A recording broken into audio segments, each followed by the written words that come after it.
Ivukile inkosi yethu namhlanje. Hallelujah.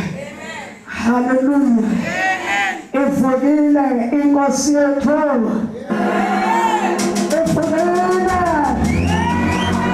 Wafisa nesinto sethu. Wafisa nepilo yethu.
amen. Siyambonga uNkulunkulu bazalwane ukuthi kusukela nje Friday uye waba nathi up until today. Hallelujah. Amen. Ngizobingelela egameni likaJesu Kristu uBishop babona ikhaya abaholi balayidlini egameni likaJesu Kristu waseNazaretha. Ake simshayele izandla egameni likaJesu.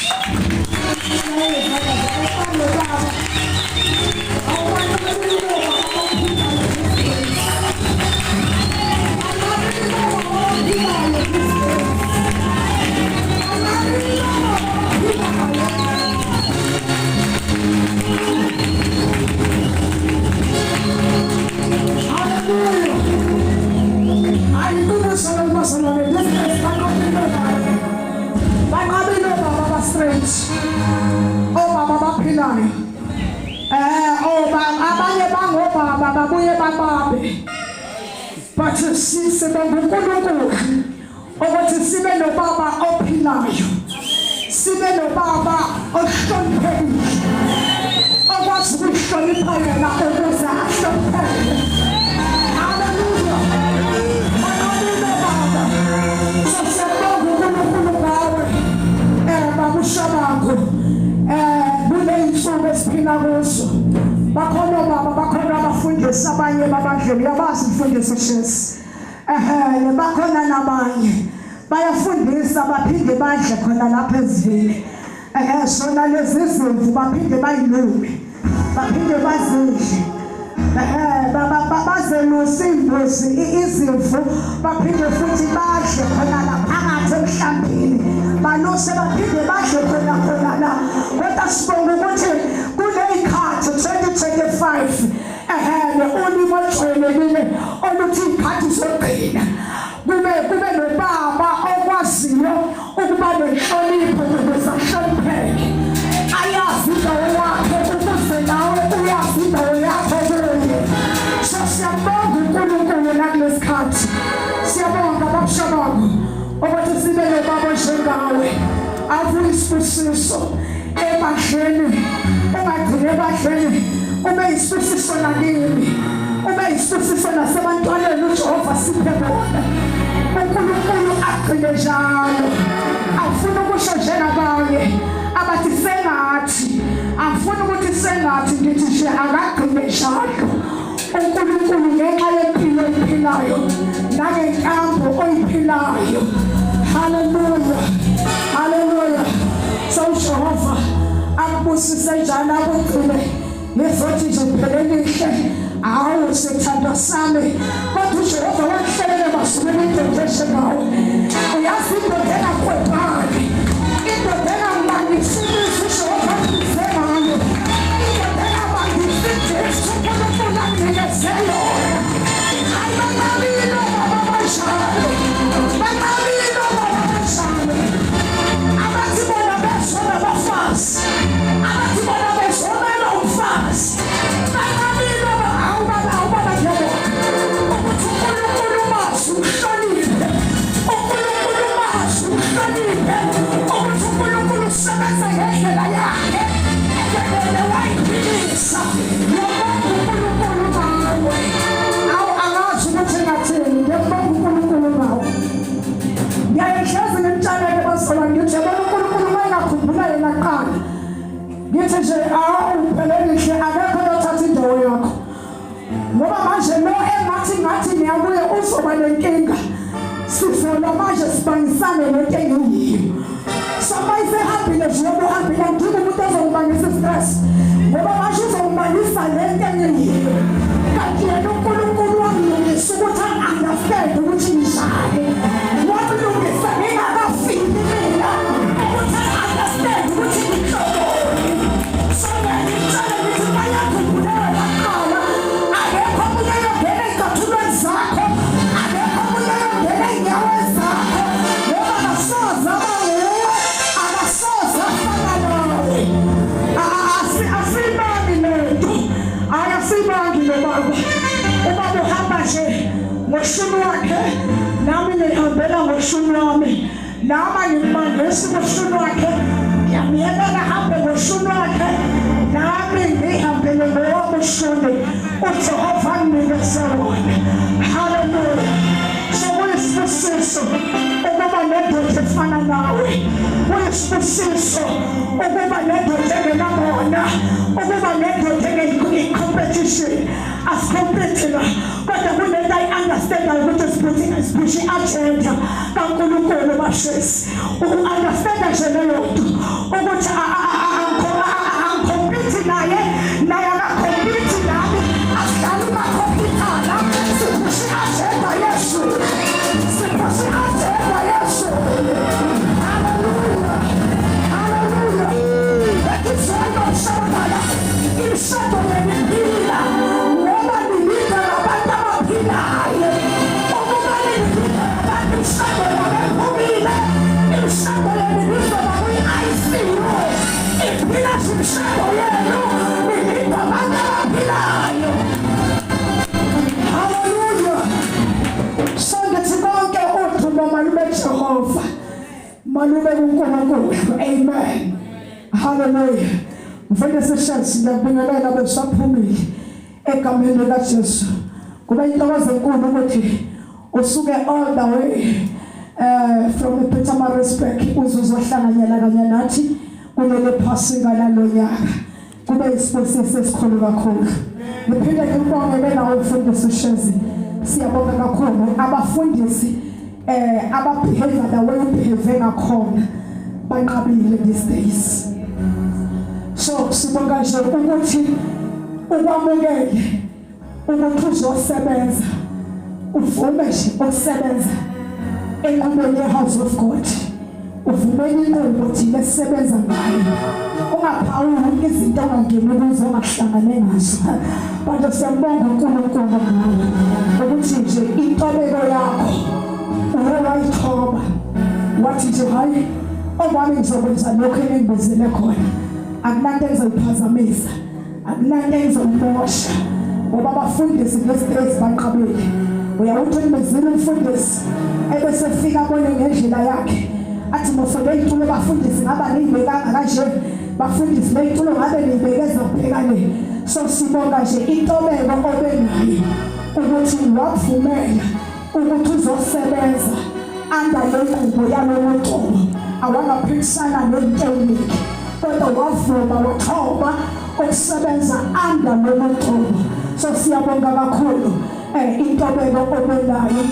Sisebenzisane kahle, akuzange kwaba nokuhlekehle, akuzange kwaba namagama esingasawazi ukuthi noma sewumpostoli wethu noma sewubani wethu, kodwa nje engibongayo ukuthi uye wavuma ukuzosebenza phansi kwenqubo yaleli bahla. Wadedela indlela esisebenza ngayo, wena wenza umsebenzi wakho, wasiyeka thina ngendlela yethu, wena wenza umsebenzi wakho. Banqabile abafundisi abanjalo, abaningi bafika bakhontrole benze izinto zabo, benze ngendlela yabo, baphawule baphikise babethanda. But sibonga intobeko, ukuthobeka kukuwe mfundisi Shelsi. uNkulunkulu nje akubusise usazobuyela emuva ekhaya nabantwana kanye nomama.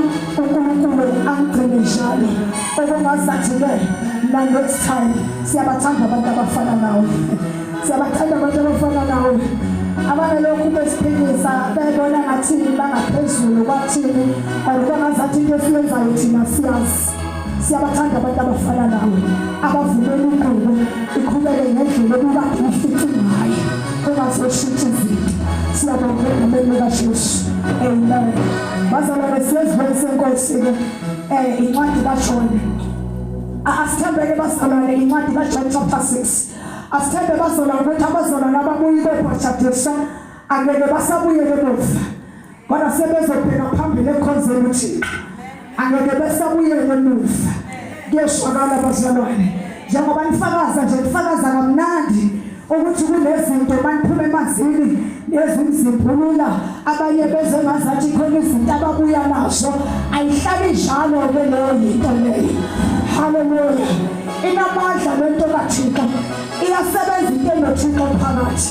Uyabona amanzi athandazele ngogcobo evela phezulu, Abona amanzi okubhulula othi uma ugiphile uhambe eshawa uhambe kwisimo phela nawe Israyeli washakeka wayezwa ukuthi hayi uyabona la akuyona sebepholile kodwa kunomnikazi wamandla phakathi kwalendawo. Hallelujah. So ukuthi ngifundele wayibonela ukuthi yazana behlula amanzi ombhabhadiso angcwelisiwe ngokungcwelisiwe awafana amanzi ohamba uyobhosha wona. Hallelujah. uNkulunkulu isayisele nawe kusho wasebenzile isele nawe ukuthi sewuhamba kanjani iyaphila lento namandla akuyona ukuthi siphanga kangakanani. Ngitshela ubaba ngaphezulu ukuthi usista Nhlahla uyena noBosandile uyamshiya kodwa bonke abanye ade batakule ebatakula bephuma bedingazela bangayiboni indlela uthi ayibhuti hayi ngoba nguwe wena ayizokhona ayiyakushiya mina bhuti ngoba nguzokhona.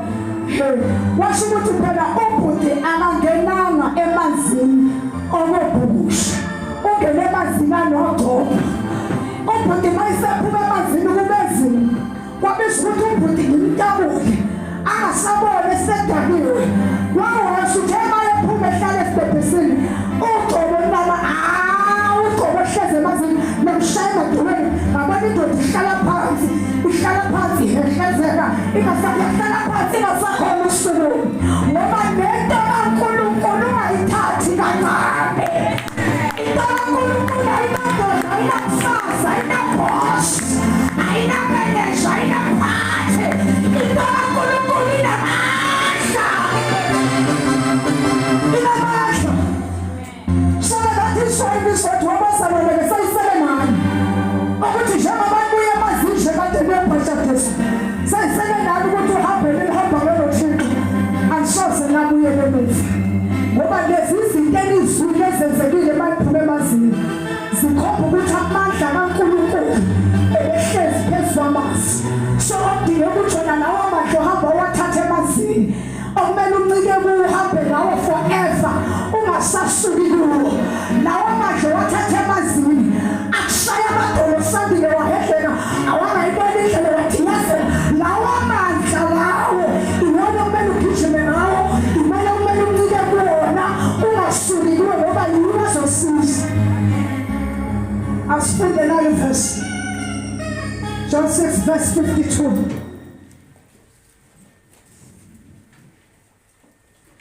Verse 52. You must call it 50. Verse 50. Yes. Lesi siyisinkwa esehla ezulwini ukuba umuntu adle kuso angafi. Mina ngiyisinkwa esiphilayo esehla ezulwini. Uma umuntu edla lesi sinkwa uyakuphila phakade. Futhi ke isinkwa engiza kusinikela ngenxa yokuphila kwezwe siyinyama yami. Base bephikisana bodwa abaJuda bethi lo angasinika kanjani inyama yakhe siyidle na. Khona uJesu wathi kubo ngiqinisile ngithi kini uma ningayidli inyama yendodana yomuntu niphuze igazi layo anina kuphila phakathi kwenu.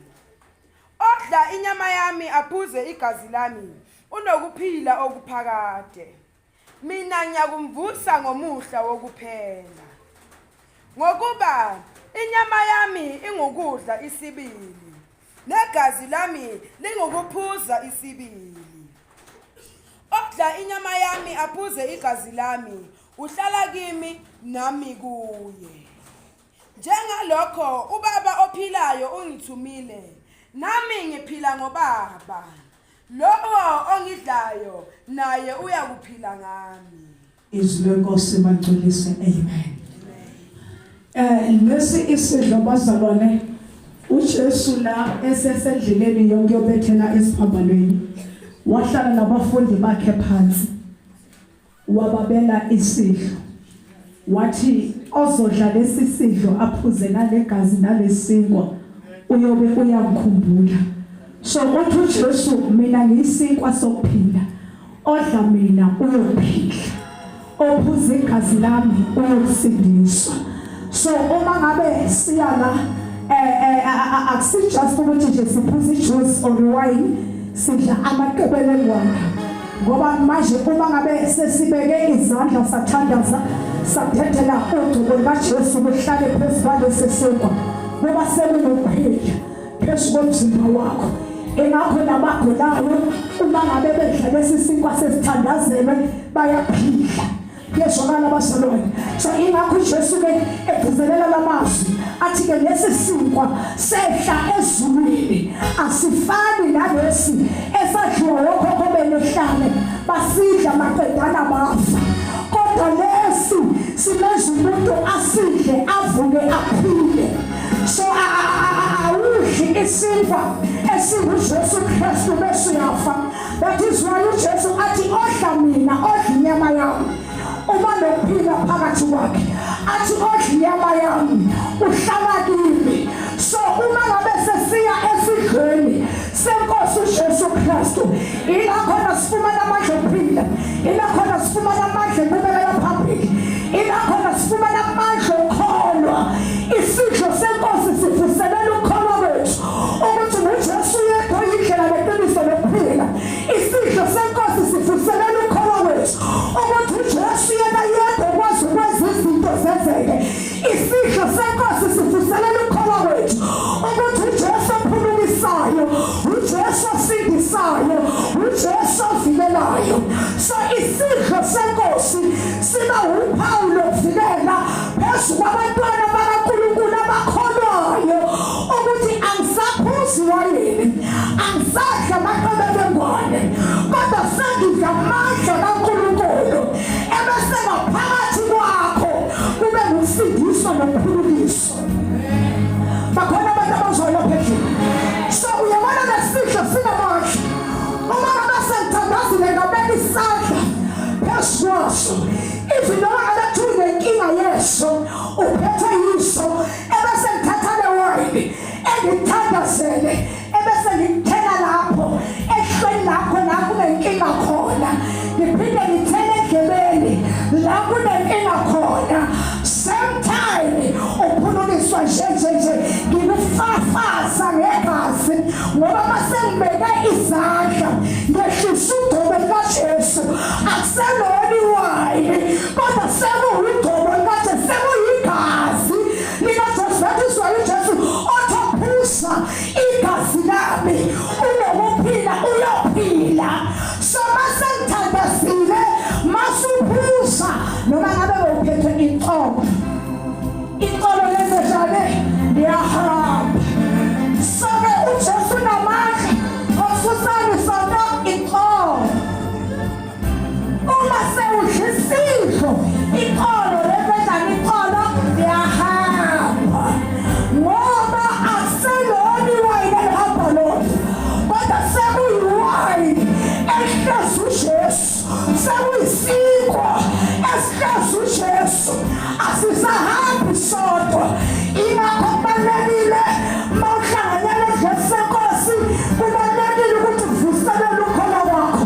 Ungadli isidlo senkosi ujuke udule inyawo, ungadli isidlo senkosi ephasikeni kuphelela lapho. Hallelujah. So ingakho isidlo senkosi akufanelanga sidliwe ephasika kuphela. Ngoba isiyivuselelo ebese siba yini, siba isivikelo. Yezwakala bazalwane. Isidlo senkosi siba uphawu lokuvikela. Sivikela nabomoya babi.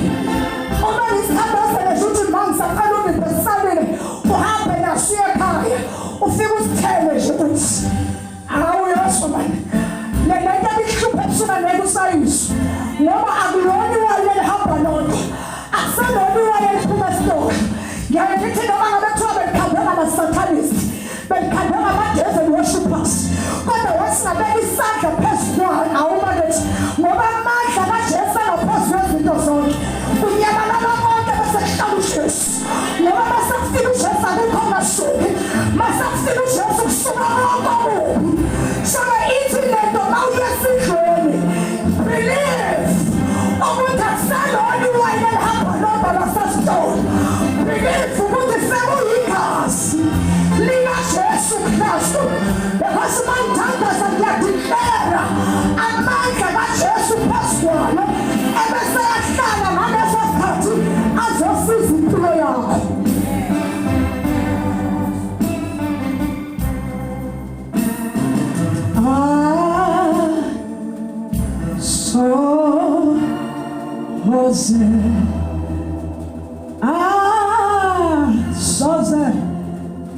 laphela amahadla